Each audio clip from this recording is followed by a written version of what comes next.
తెలంగాణ రాష్ట్ర వ్యాప్తంగా పాలమూరు రంగారెడ్డి ఎత్తిపోతల పథకం పైన రాజకీయ రగడ కొనసాగుతుంది. గత శాసనసభ అసెంబ్లీ సమావేశాల్లో పాలమూరు రంగారెడ్డి ఎత్తిపోతల పథకంపై ఇరు పార్టీల యొక్క రగడ కొనసాగుతుంది. పాలమూరు రంగారెడ్డి ఎత్తిపోతల పథకము గత ప్రభుత్వము బీఆర్ఎస్ పార్టీలో ఉన్నప్పుడు 2015 జూన్ 11న అప్పటి ముఖ్యమంత్రి చంద్రశేఖరరావు ఈ యొక్క ప్రాజెక్టుకి శంకుస్థాపన చేశారు. ఈ యొక్క పాలమూరు రంగారెడ్డి ఎత్తిపోతల పథకాన్ని 5 రిజర్వాయర్లుగా విభజించి అప్పటి రాష్ట్ర ప్రభుత్వము ఏర్పాటు చేసింది. అటు పాలమూరు రంగారెడ్డి ఎత్తిపోతల పథకము కొల్లాపూర్ నియోజకవర్గంలో ఉండే నార్లాపూర్ రిజర్వాయర్ని అమరగిరి రిజర్వాయర్గా పేర్కొంటూ ఇక్కడ ఈ యొక్క 5 రిజర్వాయర్లు కూడా తమ యొక్క గుట్టలని కలుపుతూ కొండ ప్రాంతంలో ఉంది కాబట్టి ఈ యొక్క గుట్టలను కలుపుతున్న అక్కడి ఆ కొండ ప్రాంతాల్లో ఉన్నటువంటి దేవుళ్ళ యొక్క పేర్లను నామకరణం చేస్తూ ఈ యొక్క రిజర్వాయర్ని నామకరణం చేసి ఈ యొక్క రిజర్వాయర్ని ఏర్పాటు చేస్తుందని చెప్పుకోవచ్చు. మరోవైపు కూడా ప్రస్తుతం మనము ఈ యొక్క పాలమూరు రంగారెడ్డి ఎత్తిపోతల పథకంలో భాగంగానే కర్వెన రిజర్వాయర్ దగ్గర మనం ప్రస్తుతం ఉన్నాము. మనం విజువల్స్లో కూడా చూడొచ్చు. పాలమూరు రంగారెడ్డి ఈ యొక్క ఎత్తిపోతల పథకము ఏదైతే ఉందో మొత్తము కూడా 90 టీఎంసీలు సంబంధించినటువంటి నీళ్ళని నిల్వ చేసే విధంగా కూడా ఈ యొక్క రిజర్వాయర్లని ఏర్పాటు చేస్తున్నారు. మొత్తము మహబూబ్నగర్ జిల్లాలో ఉన్నటువంటి 7 లక్షల ఎకరాలకు కూడా ఈ యొక్క నీరు అందించే విధంగా అటు రంగారెడ్డి జిల్లాలో కూడా 2 లక్షలకు పైచిలకు ఎకరాలకు నీరు అందించే, మరోవైపు కూడా నల్గొండ జిల్లాలో కూడా పైన ఈ యొక్క ఈ ఎకరాలకు సంబంధించినటువంటి నీళ్లు ఏవైతుందో అందించడానికి ఈ యొక్క రాష్ట్ర ప్రభుత్వము గత బీఆర్ఎస్ ప్రభుత్వము ఏర్పాటు చేసిందని చెప్పుకోవచ్చు. ఈ యొక్క పాలమూరు రంగారెడ్డి ఈ యొక్క ప్రాజెక్టు ఒక అతిపెద్ద ప్రాజెక్టు కూడా అని కూడా చెప్పుకోవచ్చు. మొత్తం మీద ఎత్తున ఉన్నటువంటి శ్రీశైలం జలాశయం నుండి కూడా 5 అంచెలలోపు నీళ్లను ఎత్తిపోసి 670 మీటర్ల ఎత్తు నుంచి కూడా ఈ యొక్క నీళ్లను తీసుకొచ్చి ఎత్తిపోసేటువంటి ఈ యొక్క ప్రాజెక్టు మొట్టమొదటగా కొల్లాపూరు ప్రాంతంలో ఉన్నటువంటి నార్లాపూర్ రిజర్వాయర్ నుంచి నీళ్లు ఎత్తిపోస్తూ అటు ఏదుల ప్రాంతానికి రిజర్వాయర్లకు రావాలి. అటు నుంచి కూడా ఏదుల రిజర్వాయర్ నుంచి వెంకటాద్రి రిజర్వాయర్ ఏదైతే ఒట్టెం రిజర్వాయర్ ఉందో ఆ రిజర్వాయర్లకి రావాలి. అక్కడి నుంచి కర్వెన రిజర్వాయర్కి రావాలి. కర్వెన రిజర్వాయర్ నుంచి ఉదండాపూర్ రిజర్వాయర్కి రావాలనేటువంటి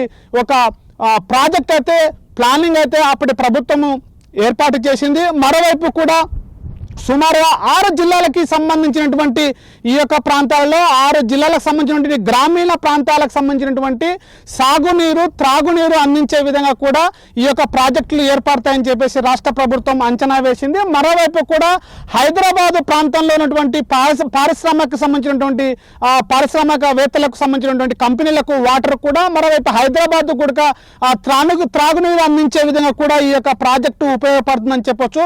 మొత్తం మీద ఈ యొక్క 5 జిల్లాలకు సంబంధించినటువంటి ఈ యొక్క 5 రిజర్వాయర్లు మరియు 90 టీఎంసీల వాటర్ని నిల్వ చేసి త్రాగునీరుకి సాగునీరుకి అందించే విధంగా కూడా మనం చెప్పుకోవచ్చు. ముఖ్యంగా చెప్పాలంటే ఇక్కడ మహబూబ్నగర్ సంబంధించినటువంటి జిల్లాలో 12 లక్షలకు పైకు ఎకరాలకు సంబంధించినటువంటి నీరైతే అందించేటువంటి ప్రయత్నం అయితే కొనసాగుతుంది. మరోవైపు కూడా ఒక్కొక్క ప్రాజెక్టులో సుమారుగా 8 టీఎంసీల నుంచి కూడా వాటర్ నిల్వ చేసే విధంగా కర్వెన ప్రాంతంలో ఈ యొక్క కర్వెన రిజర్వాయర్లో 17.34 టీఎంసీల వాటరు నిల్వ చేసే విధంగా ఏర్పాటు చేస్తున్నారు. మరోవైపు ఉదండాపూర్లో కూడా 16 టీఎంసీల వాటరు సామర్థ్యం కలిగేటట్టుగా రిజర్వాయర్లు అయితే పనులు అయితే పూర్తి చేస్తుంటాయి. మొత్తం మీద 12,30,000 ఎకరాలకు సాగునీరు అందించే విధంగా పాలమూరు రంగారెడ్డి ఎత్తిపోతల పథకానికి భారీగా ఖర్చు చేయాల్సి ఉంటుందని చెప్పేసి రాష్ట్ర ప్రభుత్వము గతంలో తెలిపింది. ఇప్పటికే దానికి సంబంధించినటువంటి 90% పనులు పూర్తి చేశామని గత బీఆర్ఎస్ ప్రభుత్వము చెబుతుంటే ఇప్పుడు రాష్ట్ర ప్రభుత్వం ఉన్నటువంటి ఈ యొక్క ప్లానింగ్ ప్రకారము 90% పనులు కాదు, అసలు పూర్తి చేయలేదు, ఒక తట్ట మట్టి కూడా ఎత్తివేయాలని చెప్పేసి ఇప్పుడు వచ్చినటువంటి కాంగ్రెస్ ప్రభుత్వం అధికారులు అటు ప్రభుత్వం యొక్క అంచనాలు వేసి చెప్తున్నటువంటి పరిస్థితి. మొత్తం మీద కూడా గతంలో ప్రధాన కాలువలు ఈ సంబంధించినటువంటి పంప్ హౌజులు రిజర్వాయర్లు పూర్తి చేయడానికి కూడా సుమారుగా 55,000 కోట్లకు పైగా అప్పుడున్నటువంటి ప్రభుత్వము అంచనా వేసింది. ఇప్పటికీ రాష్ట్ర ప్రభుత్వం ఏర్పడిన తర్వాత ఈ యొక్క లెక్కల ప్రకారము రిజర్వాయర్లపై లెక్కలు తేల్చి నివేదికలు తెప్పించుకున్న తర్వాత ఇంకా 10% పనులు కూడా పూర్తి కాలేదని చెప్పేసి కాంగ్రెస్ ప్రభుత్వము గత బీఆర్ఎస్ ప్రభుత్వంపై ఆరోపణలు చేస్తుంది. ఏది ఏమైనప్పటికీ కూడా గత బీఆర్ఎస్ ప్రభుత్వము 90% పనులు చేశామని బీఆర్ఎస్ ప్రభుత్వం చెప్తుంది. కానీ 90% కాదు, ఇంకా 10% కూడా పూర్తి చేయాలని చెప్పేసి కాంగ్రెస్ ప్రభుత్వం చెబుతున్నటువంటి పరిస్థితి కనబడుతుంది. మొత్తం మీద 40,000 ఎకరాలకు 4,111 కుటుంబాలకు సంబంధించినటువంటి ఈ ప్రాజెక్టుల ద్వారా సాగునీరు త్రాగునీరు అందించే విధంగా కూడా ఏర్పాటు చేస్తుంది. గతంలో కూడా 35,000 కోట్ల పైచులుకు కోట్ల అంచనా వ్యయంతో పరిపాలనా ప్రభుత్వం అయితే అనుమతి ఇచ్చింది. ప్రభుత్వము పంప్ హౌజులు, రిజర్వాయర్లు, ప్రధాన కాలువలని 18 ప్యాకేజీలుగా విభజించి గుత్తేదారులు ఎవరైతే ఉన్నారో కంపెనీలకి అక్కడ వాళ్ళకి కంపెనీలకు అప్పచెప్పినటువంటి పరిస్థితి. 40,000 ఎకరాలకు పైగా ఈ యొక్క భూమిని సేకరించి 4,111 కుటుంబాలకు పునరావాసం కల్పించినటువంటి ప్రభుత్వం అయితే ప్రతిపాదన చేశారు. మొత్తం మీద శ్రీశైలం నుంచి నార్లాపూర్ రిజర్వాయర్ నీటిని మళ్లించడానికి ఒక రిజర్వాయర్ రూపంలో 5 రిజర్వాయర్ల పేరుతో ప్రధానంగా ఈ యొక్క సంబంధించినటువంటి ఏర్పాట్లు అయితే రాష్ట్ర ప్రభుత్వం గత ప్రభుత్వాలు ఏర్పాటు చేసి చెప్తున్నారు. 2023 డిసెంబర్లో నుంచి కూడా కాంగ్రెస్ ప్రభుత్వము బాధ్యతలు చేపట్టినప్పటి నుంచి కూడా 26,472 కోట్లు ఖర్చు చేశామని చెప్తున్నారు. ప్రధానంగా ఈ యొక్క పనుల్లో ఒక దశకి కొలిక్కి రాలేదని చెప్పేసి కూడా రాష్ట్ర ప్రభుత్వము చెప్తున్నప్పటికీ ఇప్పటికీ కూడా రాష్ట్ర ప్రభుత్వాలు ఏవైతున్నాయో దానిపైన పూర్తిగా నివేదిక తెప్పిస్తున్నాము. ఇంకా రాష్ట్ర ప్రభుత్వం నుంచి 25,000 కోట్ల రూపాయలకు పైచిలకే ఇంకా ఖర్చు పనులు పూర్తి కావాల్సి ఉన్నాయని చెప్తున్నారు. రిజర్వాయర్లో భాగంగానే ఇక్కడ ప్రధానమైనటువంటి ఏవైతే కాలువలు ఇంకా పంప్ హౌజులు దానికి సంబంధించినటువంటి కెనాల్ కాలువ పనులు ఏవైతున్నాయో వాటన్నిటిని కూడా ఇంకా పూర్తి చేయాలి. వీటికి పైచులకు ఒక అధికారికంగా మాత్రము 25,000 కోట్లకు పైచులుగా ఖర్చు అవుతుంది. ఇంకా ప్రధానంగా తీసినట్లయితే ఇంకా నీటిపారుదల శాఖ మంత్రి ఎక్కువనే ఖర్చు అవుతుందని చెప్పేసి కూడా చెప్తున్నారు. ఇప్పుడున్నటువంటి కాంగ్రెస్ ప్రభుత్వం గత బీఆర్ఎస్ ప్రభుత్వము చిత్తశుద్ధితో పని చేయలేదు. ఈ యొక్క పాలమూరు రంగారెడ్డి ఎత్తిపోతల పథకం పైన అదనంగా ఖర్చు చేసి డబ్బులు వృధా చేశారని చెప్పేసి చెప్తున్నారు తప్ప ఇక్కడ ఎలాంటి యొక్క పనులు జరగలేదని చెప్పేసి కూడా గత బీఆర్ఎస్ పార్టీ చెప్తున్నది. మరోవైపు కాంగ్రెస్ ప్రభుత్వం కూడా పాలమూరు రంగారెడ్డి ఎత్తిపోతల పథకం పైన ఎలాంటి గత బీఆర్ఎస్ పార్టీ ఎలాంటి పనులు కొనసాగించలేదు. తట్టడి మట్టి కూడా తీయకుండా ఇంకా 90% పనులు పూర్తి చేశామని మీరు చెప్తున్నప్పటికీ కూడా అక్కడ ఎలాంటి 90% పనులు పూర్తి కాలని చెప్పేసి చెప్తున్న పరిస్థితి. పూర్తిగా పాలమూరు రంగారెడ్డి ఎత్తిపోతల పథకం ఏదైతే ఉందో 5 రిజర్వాయర్లతో కూడుకున్నటువంటి పాలమూరు రంగారెడ్డి ఎత్తిపోతల పథకము తెలంగాణ రాష్ట్రంలోనే అతిపెద్ద ప్రాజెక్టుగా కూడా అని చెప్పుకోవచ్చు. శ్రీశైలం జలాశయాల నుంచి కృష్ణానదిని యొక్క నీటిని ఎత్తిపోస్తూ ఇక్కడ చుట్టుపక్కల దక్షిణ ప్రాంతంలో ఉన్నటువంటి ఈ యొక్క పాలమూరు రంగారెడ్డి ప్రాజెక్టు సాగునీరుకి త్రాగునీరుకి అందించే విధంగా కూడా రాష్ట్ర ప్రభుత్వము ఏర్పాట్లయితే పూర్తి చేస్తుంది. ఈ యొక్క పనులపైన పూర్తిగా నివేదిక తీసుకొని ఇంకా పనులు త్వరలోనే పూర్తి చేస్తాము. తెలంగాణ రాష్ట్ర ప్రభుత్వము చిత్తశుద్ధితో పనిచేస్తుందని చెప్పేసి కూడా తెలంగాణ నీటిపారుదల శాఖ మంత్రి ఉత్తమ్ కుమార్ రెడ్డి గత నివేదికలపైన కూడా తెప్పించుకొని మాట్లాడుతున్నటువంటి పరిస్థితి.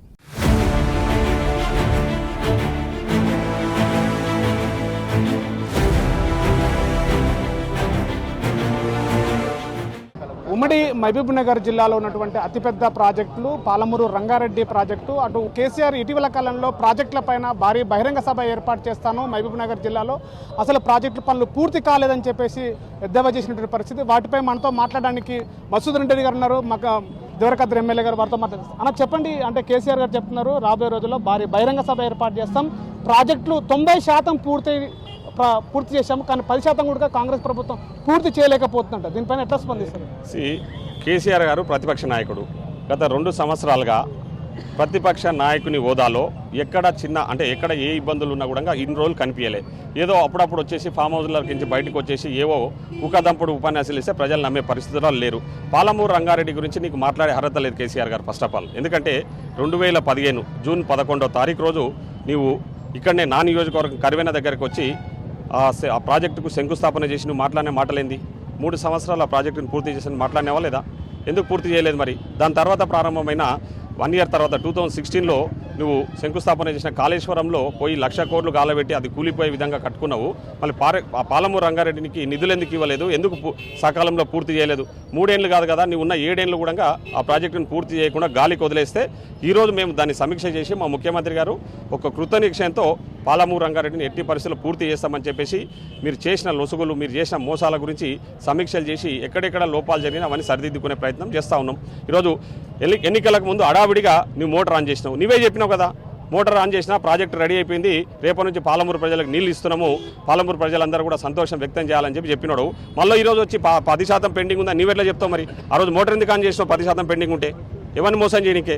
ఎన్నికలల్లా ప్రజలను మోసం చేసే ప్రయత్నంలో భాగంగా నువ్వు వచ్చి అడావిడిగా మోటార్ ఆన్ చేసిన అర్ధ గంటకి ఆ మోటార్ ఆగిపోయింది.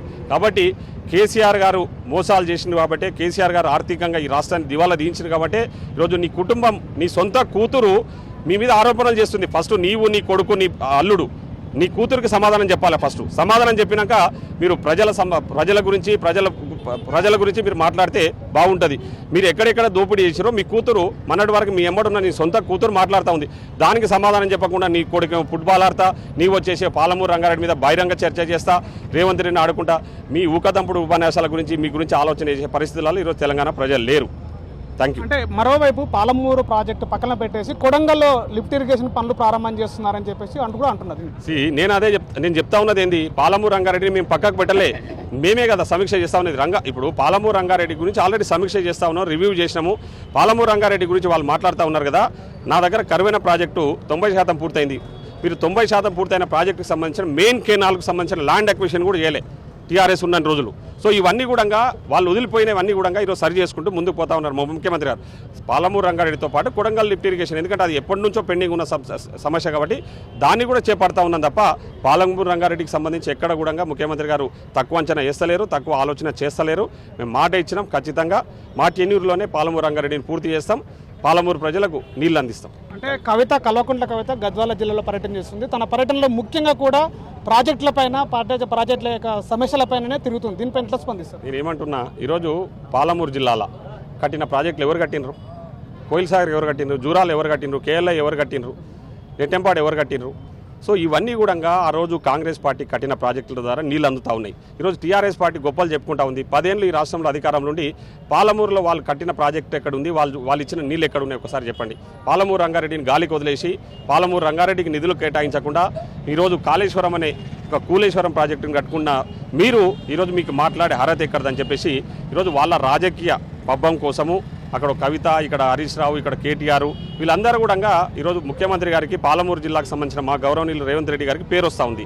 సో ఆ పేరును చూసి ఓర్చుకోలేక మా పాలమూరు జిల్లా మీద పడి ఏడ్చే ప్రయత్నం చేస్తూ ఉన్నారు. సో మా పాలమూరు జిల్లాను మేము ఏ విధంగా బాగు చేసుకోవచ్చో, మా పాలమూరు జిల్లా ప్రాజెక్టును మేము ఏ విధంగా పూర్తి చేసుకోవచ్చో మాకు పూర్తి అవగాహన ఉంది. మీరు మోసం చేసిపోయారు, మీరు మోసగాళ్ళు, మీ గురించి ప్రజలు నమ్మే పరిస్థితుల్లో లేరు. Thank you. సో ఇది పాలమూరు రంగారెడ్డి యొక్క ప్రాజెక్టుల లోపల, అటు ఉదండాపూర్ ఉన్నటువంటి ఉమ్మడి మహబూబ్ నగర్ జిల్లాలో ఉన్నటువంటి ప్రాజెక్టుల లోపల కూడా గత బీఆర్ఎస్ ప్రభుత్వంలోనే ప్రజలను మోసం చేసి 100 కోట్లు వెనకేసుకున్నారు. అందుకే ప్రజలు మిమ్మల్ని చీదరించారు, ప్రభుత్వంలో ఉండకుండా పక్కకు పంపించారని చెప్పేసి కూడా చెప్తున్న పరిస్థితి. మరోవైపు కూడా ఉమ్మడి మహబూబ్ నగర్ జిల్లా ఉన్నటువంటి ప్రాజెక్టుల పనులు కూడా కాంగ్రెస్ ప్రభుత్వమే చుత్త పనిచేస్తుంది, దాంట్లో వాటిని కూడా పూర్తి చేస్తుంది. మరోవైపు కొడంగల్ నియోజకవర్గంలో కొడంగల్ లిఫ్ట్ ఇరిగేషన్ యొక్క పనులు కూడా చేస్తుంటే కూడా ముఖ్యమంత్రి రేవంత్ రెడ్డికి పేరు వస్తుందని చెప్పేసి కూడా మాట్లాడుతున్నారు. అందుకే అని చెప్పేసి కూడా చెప్తున్నటువంటి పరిస్థితి. కెమెరా పర్సన్ నర్సింగ్తో శివాజీ, RTV, మహబూబ్ నగర్ జిల్లా.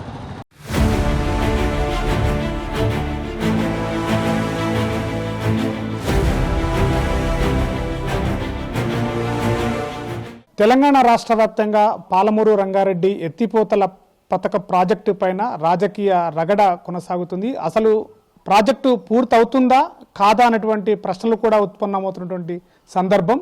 సో మనతో మాట్లాడడానికి పాలమూరు అధ్యయన వేదిక కన్వీనరు రాఘవాచారి గారు అందుబాటులో ఉన్నారు. వారితో మాట్లాడి ఆ ప్రాజెక్టు గురించి వివరాలు తెలుసుకునే ప్రయత్నం చేద్దాం. సార్ చెప్పండి, ప్రస్తుతం ఉన్న అసెంబ్లీ సమావేశాల్లో పాలమూరు రంగారెడ్డి ఒక ప్రాజెక్టే చాలా చర్చనీయాంశంగా మారింది. అసలు ఈ ప్రాజెక్టు పూర్తి చేశాము, 90% పనులు పూర్తి గత ప్రభుత్వం చెప్తుంది. 90% కాదు కదా, తట్టడి మట్టి కూడా తీయాలని చెప్పేసి ప్రస్తుతం ఉన్న ప్రభుత్వం చెప్తుంది. వాదోపవాదాలు నడుస్తున్నాయి. అసలు పాలమూరు రంగారెడ్డి గురించి ఏం చెప్తారు? పాలమూరు రంగారెడ్డి పథకం అనేది ఒక చరిత్రాత్మకమైన పథకం. ఆ పథకం ఒకవేళ ప్రభుత్వాలు బాధ్యతగా తీసుకొని ప్రతిష్టగా కూడా తీసుకొని పూర్తి చేసి ఉంటే ఇప్పటికే 5-6 సంవత్సరాలు అయ్యి ఉండేది. దేశంలోనే అతి గొప్ప పథకంగా చూయించుకోవడానికి కూడా అవకాశం ఉండేది, ప్రభుత్వాలు గర్వపడే అవకాశం ఉండేది. అట్లాంటి పథకాన్ని ప్రభుత్వాలే నీరుగారుస్తూ వచ్చినాయి. దీని నేపథ్యంలోకి వెళ్ళాలంటే 2013 నాటికే 15 ఏళ్ల ముందు నుంచి మహబూబ్నగర్ ప్రజలు, పార్టీలు, ప్రజాస్వామికవాదులు మాలాంటి వాళ్ళం అందరం కూడా పెద్ద ఎత్తున ఉద్యమాలు చేసి 2013లో జీవో సాధించుకున్న జీవోను అమలు చేసే క్రమంలోనే తెలంగాణ రాష్ట్రం ఏర్పడము, కేంద్రానికి ఎన్నికలు జరగడము, రాష్ట్రాలకు ఎన్నికలు జరగడము జరిగింది. అప్పుడు సుష్మా స్వరాజ్ గారు మహబూబ్నగర్ సభలలో, నరేంద్ర మోడీ గారు మహబూబ్నగర్ సభలలో, రాహుల్ గాంధీ గారు మహబూబ్నగర్ సభలలో పాలమూరు రంగారెడ్డిని జాతీయ పథకంగా చేపడతాము అని మాట్లాడినారు. అప్పటికే మనం అడుగుతూ ఉన్నాం, విభజన చట్టంలో కూడా దీన్ని జాతీయ పథకంగా చేర్చండి అని. హామీలు ఇచ్చిన వీళ్ళెవరు కూడా దాన్ని జాతీయ పథకంగా చేర్చలేదు. ఈ పరిణామం జరిగిపోయింది. తెరాస ప్రభుత్వం 3 ఏళ్లలో పూర్తి చేస్తామని 2015లో శంకుస్థాపన చేసింది. 11 జూన్ నాడు పాలమూరు రంగారెడ్డికి, 12 జూన్ నాడు డిండి ఎత్తిపోతలకు ఆ ప్రభుత్వం శంకుస్థాపన చేసింది. డిండి ఎత్తిపోతల కోసం ఎన్నడూ పోరాటం జరగలేదు, అదంతా లోపాయకారి వ్యవహారంగా జరిగింది. మేము దాన్ని వ్యతిరేకించినాం, అయినా ఆ పనులు కొనసాగించిండ్రు, ఈ పనులు కూడా కొనసాగించిండ్రు. అయితే అర్ధాంతరంగా పనులను వేగంగా జరపడం కాకుండా, దానికి సంబంధించిన అన్ని ఫార్మాలిటీస్ పూర్తి చేయడం కాకుండా మొత్తం వర్క్ను కాళేశ్వరం మీదకి మలిపిండ్రు. ఎందుకు అంటే ఉత్తర తెలంగాణ ప్రభావితం చేసినట్టుగా దక్షిణ తెలంగాణ ప్రభావితం చేయలేదా అనే ప్రశ్న అడగాల్సి వస్తుంది. మహబూబ్ నగర్ రాజకీయ నాయకత్వం కూడా ఓ దివాళా కోరుగా ప్రవర్తించింది తప్ప ఆ ప్రాజెక్టు కోసం సీరియస్గా పనిచేయలేదు. ఈలోపు మేము డిండి ఎత్తిపోతల రద్దు కోసం పోరాడినాం. ఇక్కడ ఒక్కటే వాక్యంలో చెప్తాను నేను, మహబూబ్ నగర్లో పనిచేస్తున్న అన్ని రాజకీయ పార్టీలు డిండి లిఫ్ట్ను వ్యతిరేకించినాయి, ఇంక్లూడింగ్ అధికార పార్టీ. వాళ్ళు జూపల్లి కృష్ణారావు గారి లెటర్ హెడ్ తోటి ఆనాటి ముఖ్యమంత్రికి లెటర్ రాసిండ్రు అది రద్దు చేయాలని. 12 మంది సంతకాలు చేసిండ్రు. ఇవాళ వాళ్ళల్లో చాలామంది కాంగ్రెస్లో ఉన్నారు. కాంగ్రెస్ అయితే వీధి పోరాటాలు చేసింది, సిపిఐ సిపిఎం అన్ని పోరాటాలు చేసినాయి, అయినా అది రద్దు కాలేదు. ఇవాళ ఎటు కాకుండా అటు డిండి ఎత్తిపోతల, ఇటు పాలమూరు రంగారెడ్డి అంటూ కాలక్షేపం చేసిండ్రు, కానీ నిజానికి పని జరగలేదు. మీరు అడిగినారు ఈ ప్రాజెక్టు పూర్తయినట్ట, ఏమైనట్టు 90% అయినాయని చెప్తున్నారని. నిజానికి ఒక ప్రాజెక్టును ఎంత శాతం పూర్తయిందని ఎట్లా తెలుసుకోవాలంటే అది ఎన్ని ఎకరాలకు నీళ్లు అందించే స్థాయికి పూర్తయింది అనేది కీలకమైన విషయం అవుతుంది. అట్లా 1 ఎకరాకు కూడా నీళ్ళు రాలేదు. తర్వాత దాంట్లో కట్టవలసినటువంటి ఎన్ని నిర్మాణాలు చేసిండ్రు అనేది రెండో విషయం అవుతుంది. ఆ రెండో విషయంలో ఏ నిర్మాణం అంటే ముఖ్యంగా లక్షదేవపల్లి 100% చేయలేదు, మిగతా రిజర్వాయర్లు 50-60% పూర్తయినాయి తప్ప పూర్తి స్థాయిలో కాలేదు. కాలువల విషయానికి వస్తే అవి 100% పూర్తయితేనే రిజర్వాయర్లకు నీళ్లు చేరుతాయి. ఏ కాలువ కూడా 100% పూర్తి కాలేదు. ఇంకా మించి డిస్ట్రిబ్యూటరీలు, మెయిన్ కెనాల్స్, అప్రోచ్ కెనాల్స్ ఇవేవి కూడా చేయలేదు. కనుక పాలమూరు రంగారెడ్డి ఎత్తిపోతల పథకం పనులు 50% కూడా కాలేదని చెప్పక తప్పదు. ఇంకొక ముఖ్యమైన విషయం కూడా ఏంటంటే 55,000 కోట్లు ఖర్చు అవుతాయి అనుకుంటే, ఎప్పుడో 10 ఏళ్ల కింద 55,000 కోట్లు ఖర్చు అవుతాయంటే ఈ 10 ఏళ్లలో పెరిగిన ఎస్టిమేషన్స్ ఏముంటాయి? ఇప్పుడు దాన్ని చూస్తే 27,000 కోట్లే ఖర్చు పెట్టిన అందరూ కలిసి, అంటే సగం కూడా పెట్టలేదు. ఎప్పుడు 90% ఎట్లా పూర్తయినట్టు? వీటన్నిటికీ జవాబులు చెప్పాల్సినటువంటి అవసరం ఉంది. ఎస్కేప్ అవుతున్నారు తప్ప బాధ్యత వహించడం లేదు. పోతే ప్రస్తుత సందర్భాన్ని కూడా మనం మాట్లాడుకోవాల్సి వస్తే మహబూబ్ నగర్ను 3 రకాలుగా ఒక చర్చనీయాంశం చేసుకుంటున్నారు. ఇక్కడి కరువు, ఇక్కడి వలసలు, ఇక్కడి పేదరికం, ఇక్కడి విద్యా వెనుకబాటుతనం, ఇదంతా చూయించి రాజకీయాలు మాట్లాడుతున్నారు. ఇది 30 ఏళ్ళ అనుభవం, ఇవాళ కాదు. ఇంకా చెప్పాల్సి వస్తే స్వతంత్రం తర్వాతి కాలపు అనుభవం. ఈ 75 ఏళ్ళుగా మహబూబ్నగర్ను మోసమే చేసిండ్రు, కానీ దీనికి న్యాయం చేయలేదు. ఇవాళ కూడా కరువు వలసలు మాట్లాడుకుంటున్నారు, నీటి ఎద్దడి మాట్లాడుకుంటున్నారు. మనం అడిగేది ఏమిటంటే అసలు మాకు నీళ్ళు ఎందుకు లేవు, మాకు చదువు ఎందుకు లేదు, మాకు వసతులు ఎందుకు లేవు, మాకు భూములు ఉన్నాయి, నదులు ఉన్నాయి, కష్టపడే మనుషులు ఉన్నారు, మా రెక్కలను బయట పిండుకుంటున్నారు, మా నీళ్లు బయటకు తరలిస్తున్నారు, మా సహజ వనరులు తరలిస్తున్నారు. ఈ ప్రశ్నలకు జవాబు అడిగిన సందర్భం వచ్చినప్పుడల్లా అసెంబ్లీ దాకా పోయి చర్చ జరుగుతుంది. ఇవాళ అసెంబ్లీలో చర్చ జరగడం ఒక మంచి పరిణామమే. అయితే మహబూబ్ నగర్కు న్యాయం జరిగేటట్టుగా, పాలమూరు రంగారెడ్డి పూర్తి చేసేటట్టుగా ఈ చర్చ జరుగుతుందా అంటే అనుమానమే. అయితే ఇప్పటికైనా పాలమూరు రంగారెడ్డిని పూర్తి చేయాలంటే 3 చర్యలు ప్రభుత్వం తీసుకోవాలి. మొట్టమొదటి చర్య డిండి లిఫ్ట్ రద్దు చేయాలి. రెండవ చర్య సగం నీళ్లు, అంటే మనకు ఎస్టిమేటెడ్ వాటర్ ఎంత అవసరం ఉంటుందో ఆ నీళ్లు తీసుకునే చర్యలను ఎగువ నుంచి, జూరాల ఎగువ నుంచి మొదలు పెట్టాలి. గ్రావిటీతో ఏం అవకాశాలు ఉన్నాయి? భీమాకృష్ణ సంగమం నుంచి గ్రావిటీతో తీసుకోవచ్చు, దౌలతాబాద్ దగ్గర గ్రావిటీతో తీసుకోవచ్చు, కోటిపల్లి దగ్గర గ్రావిటీతో తీసుకోవచ్చు. అప్పుడు కరెంటు ఖర్చులు ఏమి ఉండవు. తర్వాత జూరాల ఎగువ నుంచి కూడా నీళ్లు తీసుకోవచ్చు. అట్లా మొత్తం ఎగువ ప్రాంతం నుంచి కిందికి తెచ్చే ఒక విధానాన్ని కాంగ్రెస్ ప్రారంభిస్తుందా అనేది ఒక సూటి ప్రశ్న. దానికి పాలమూరు రంగారెడ్డి పేరు పెట్టండి, ఇంకేదైనా పేరు పెట్టండి. మూడో విషయం ఏంటంటే, ఇప్పుడు కేసీఆర్ ప్రారంభించిన 105 జీవోతో ప్రారంభించిన ఈ స్కీమ్ను పూర్తి చేయాలంటే లక్ష్మీపల్లి తప్పకుండా నిర్మాణం చేయాలి. అది ఎప్పటికల్లా పూర్తి చేస్తారో ఏం చేస్తారో ఇది చెప్తే బాగు. ఇది చెప్పకుండా డిండి లిఫ్ట్ రద్దు గురించి కానీ, ఈ 105 జీవో స్కీమ్ను కంప్లీట్ చేయడం కానీ, ఎగువన నీళ్లు తీసుకోవడం కానీ మాట్లాడకుండా మిగతా విషయాలు మాట్లాడితే కాంగ్రెస్ను బీఆర్ఎస్ తిట్టొచ్చు, పోటీపడి బీఆర్ఎస్ కూడా కాంగ్రెస్ను తిట్టొచ్చు. దాంతో మహబూబ్నగర్ ప్రజలకు ఒరిగేది ఏమిటి అనేది మేము ప్రశ్నిస్తున్నాం. మరొక విషయం కూడా ఏంటంటే, లేక బూరుగుల రామకృష్ణారావు తర్వాత మొదటిసారి మహబూబ్నగర్ జిల్లాకు ముఖ్యమంత్రి అవకాశం వచ్చింది. రేవంత్ రెడ్డి గారు ఉన్నారు, మేము దానికి హర్షిస్తున్నాం. అయితే రేవంత్ రెడ్డి గారిని అడ్డం పెట్టి మహబూబ్నగర్కు ప్రయోజనం జరగకుండా చూసే శక్తులు ఉన్నాయి. ప్రధానంగా నల్లగొండ నుంచి కోమటిరెడ్డి వెంకటరెడ్డి, ఉత్తమ్ కుమార్ రెడ్డి లాంటి వాళ్ళు డిండి ఎత్తిపోతల పేరుతోటి మహబూబ్నగర్ జిల్లాకు ద్రోహం చేస్తున్నారు. ఇప్పుడున్న డిండి ప్రాజెక్టుకు ఈ ఎత్తిపోతలకు సంబంధం లేదు. పాలమూరు రంగారెడ్డికి ఈ ఎత్తిపోతలకు సంబంధం పెట్టి మొట్టమొదటి ఎంటర్ కాగానే నీళ్లు తీసుకుపోతామంటున్నారు. నీళ్లు తీసుకుపోయినాక ఈ కట్టలు కట్టుకొని మేము ఏం చేసుకుంటూ కూర్చోవాలి? కట్టల మీద నీళ్లు తొలి ముద్దలనే మీరు తీసుకుపోతున్నారు మాకు రాకుండా.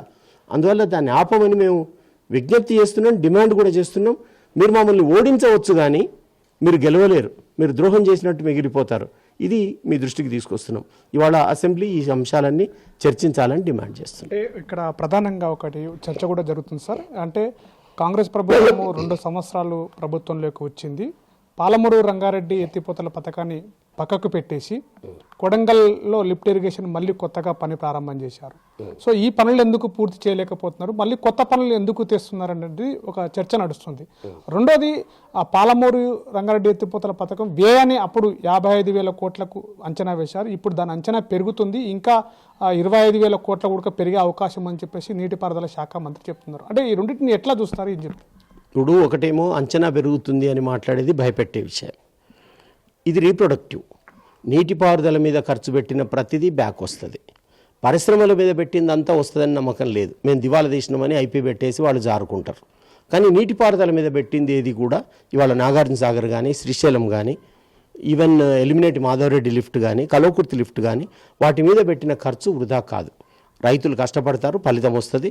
దాన్ని కనుక ఖర్చుతో చూడవలసిన అవసరం లేదు, మొట్టమొదటి విషయం. రెండోది, మీరు అడిగిన చాలా మంచి ప్రశ్న అది. నారాయణపేట కొడంగలని మళ్ళీ మొదలుపెట్టినరు, అది ఏమిటి అని చెప్పేసి.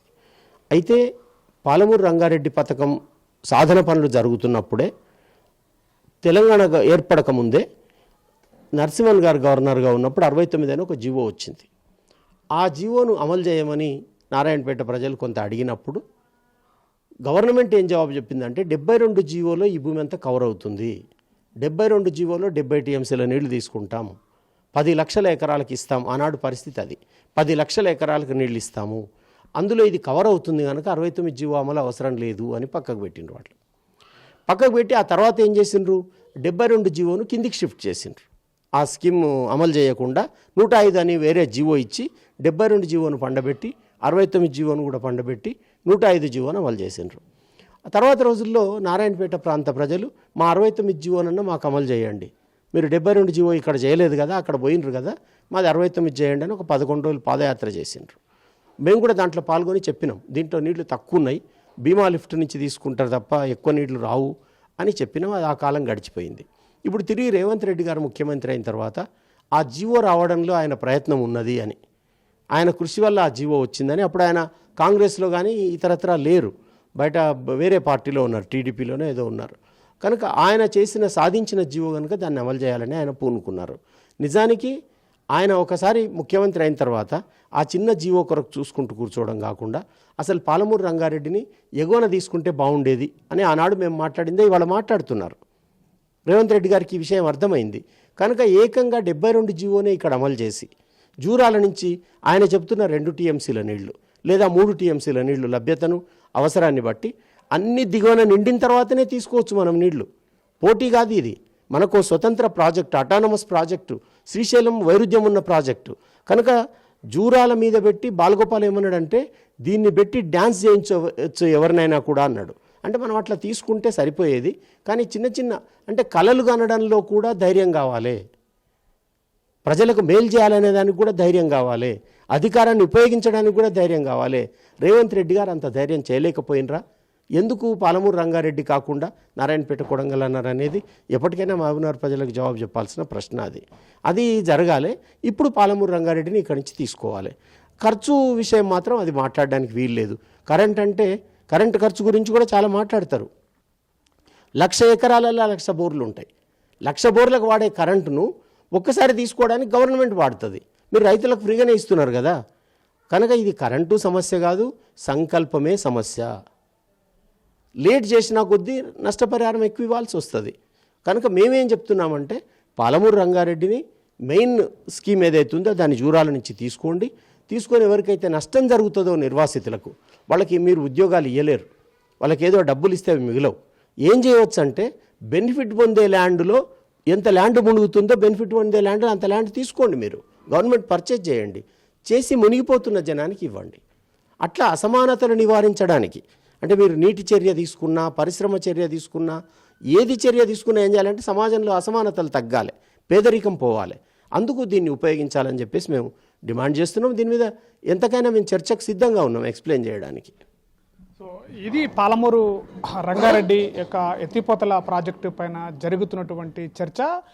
పాలమూరు రంగారెడ్డి ఎత్తిపోతలపై గత ప్రభుత్వము 90% పనులు పూర్తి చేసిందనేది వాస్తవానికి కూడా వస్తే అక్కడ 40 నుంచి 50% వరకే పనులు పూర్తి అని చెప్పుకోవచ్చు. మరోవైపు కూడా పాలమూరు ఈ యొక్క ఎమ్మెల్యేలకు సంబంధించిన ప్రజాప్రతినిధులు ఎవరైతే వస్తున్నారో దీనిపైన కూడా చిత్తశుద్ధితోటి పనులు పూర్తి చేయాలి. అసలు ఈ యొక్క పాలమూరు రంగారెడ్డికి కావాల్సినటువంటి ఈ యొక్క త్రాగునీరు, సాగునీరు ఏదైతే ఉందో వీటిని కూడా ఆలోచన చేసి ప్రజల వైపు కూడా చర్చ కొనసాగే విధంగా చేయాలి. ఈ యొక్క ప్రభుత్వంలో పూర్తిలో పనిచేసే విధంగా చిత్తశుద్ధితో పనిచేస్తే పాలమూరు రంగారెడ్డి ప్రాజెక్టుకి ప్రజలకి న్యాయం జరిగే విధంగా కూడా ఉంటుందని కూడా మరో చెప్తున్నారు. మరోవైపు ఆ అటువైపు కొడంగల్ ప్రాజెక్టు ఏదైతే ఉందో దానిపైన కూడా చర్చ ఉన్నప్పటికీ కూడా ఈ ప్రాజెక్టు పూర్తి చేస్తే ఇది ఒక రకంగా కూడా ఎక్కువ శాతం ప్రజలకి మేలు జరిగేటటువంటి ఉపయోగం ఉంటుంది. డిండు ప్రాజెక్టు కూడా అసలు చర్చలో లేనటువంటి ప్రాజెక్టును కూడా నల్గొండ ప్రాంత ప్రజలు తెస్తున్నారు, దాని అడ్డంకిగా ఒక రకంగా పెడుతున్నటువంటి కూడా వాదన కూడా జరుగుతున్నటువంటి పరిస్థితి. ఇది పాలమూరు రంగారెడ్డి ఎత్తిపోతల పథకం ప్రాజెక్టు పైన జరుగుతున్నటువంటి వాదోపవాదనలు.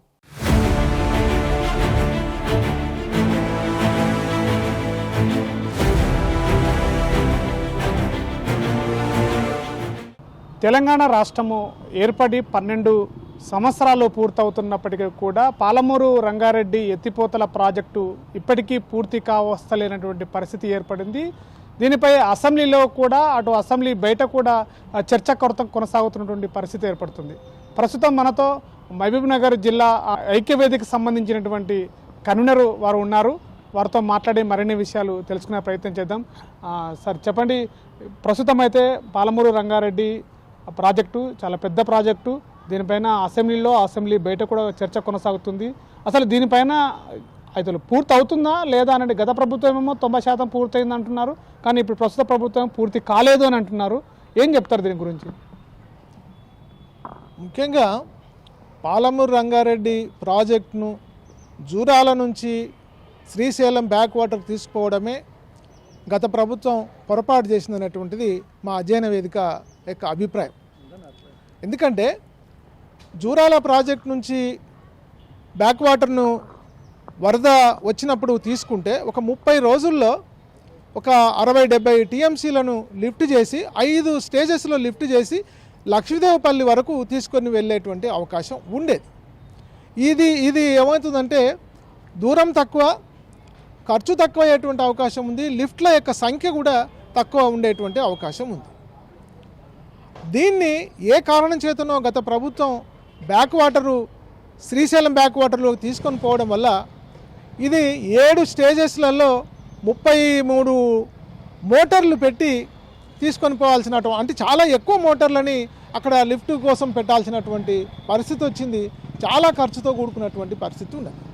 ఇప్పటి వరకు ప్రభుత్వాలు చెప్తున్నది ఏంటంటే 27,000 కోట్లు ఖర్చు పెట్టాము అని అంటున్నారు. ఇప్పుడు తాజా అంచనాల ప్రకారం 85,000 కోట్లు ఖర్చు అవుతుందని చెప్పని ప్రభుత్వాలు చెప్తున్నాయి. ఈ రకంగా కేటాయింపులు జరిగినట్లయితే 12 సంవత్సరాల నుంచి మనం 27,000 కోట్లు మాత్రమే ఖర్చు పెట్టిన పరిస్థితి అయితే మరి మిగతా 84 అంటే దాదాపుగా 50 కోట్లు 55 కోట్ల దాకా మరి ఎన్ని సంవత్సరాలు ఎంత డబ్బు కేటాయిస్తారు, ఎప్పుడు కంప్లీట్ అవుతుంది అనేటువంటిది పెద్ద క్వశ్చన్ మార్క్గా ఉన్నది. అందుకనే మేము ఏం సజెస్ట్ చేస్తున్నామంటే పాలమూరు అధ్యయన వేదికగా ఏదైతే ఇప్పుడు మీరు లిఫ్ట్ ఇరిగేషన్ని బ్యాక్ వాటర్ నుంచి శ్రీశైలం బ్యాక్ వాటర్ నుంచి తీసుకుంటున్నారో అది ఉండని.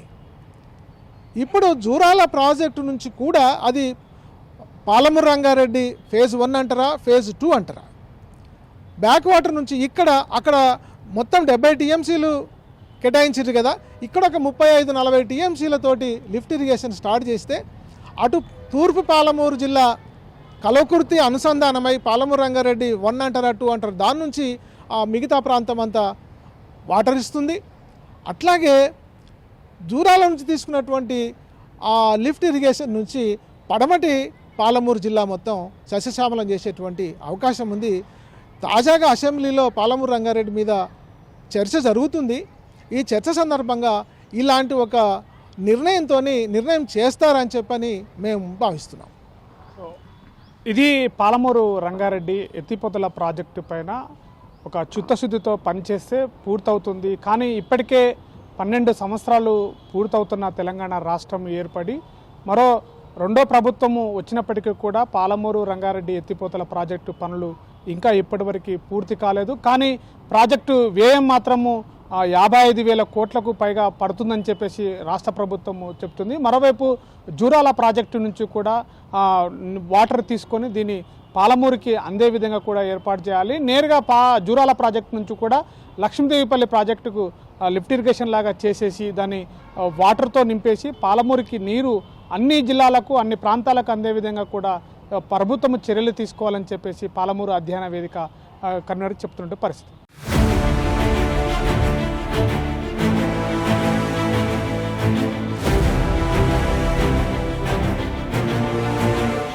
తెలంగాణ రాష్ట్రంలో పాలమూరు రంగారెడ్డి ఎత్తిపోతల ప్రాజెక్టు రెండవ అతిపెద్ద ప్రాజెక్ట్ అని చెప్పుకోవచ్చు. గత బీఆర్ఎస్ పార్టీలో ప్రారంభం చేసినటువంటి పాలమూరు రంగారెడ్డి ఎత్తిపోతల పథకము 90% పనులు పూర్తి చేశామని గత ప్రతిపక్ష పార్టీ చెప్తుంటే 90% కాదు కదా, తట్టెడు మట్టి కూడా తీయలేదు గత బీఆర్ఎస్ పార్టీ, ఆ అబద్ధాలు చెప్తుందని చెప్పేసి ప్రస్తుతం ఉన్నటువంటి కాంగ్రెస్ ప్రభుత్వం సంబంధించినటువంటి మంత్రులు చెప్తున్నారు. పాలమూరు రంగారెడ్డి ఎత్తిపోతల పథకం పైన పూర్తిగా దక్షిణ తెలంగాణ ఉన్నటువంటి 5 జిల్లాలకి త్రాగునీరు సాగునీరు అందించే విధంగా ఈ యొక్క పాలమూరు రంగారెడ్డి ఎత్తిపోతల పథకము 5 రిజర్వాయర్లుగా చేసి ఈ యొక్క ప్రాంత ప్రజలకి త్రాగునీరు సాగునీరు అందించే విధంగా కూడా ప్రభుత్వాలు చర్యలు తీసుకోవాలని చెప్పేసి కూడా చెప్తున్నారు.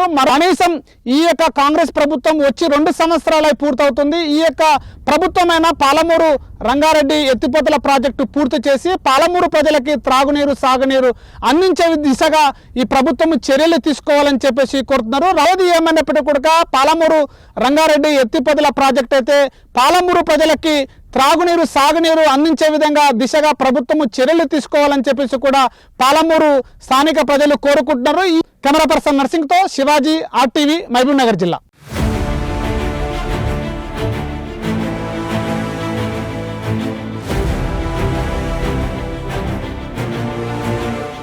చరిత్ర సృష్టించినోడు ఇప్పుడు ఆ చరిత్రని తిరగరాయబోతున్నాడు. అబద్ధాల గోడల్ని బద్దలు కొట్టి నిజాలను రాగా మీ ముందుంచబోతున్నాడు. నిజమైన వార్తల కోసం వెంటనే డౌన్లోడ్ చేసుకోండి రా యాప్ని.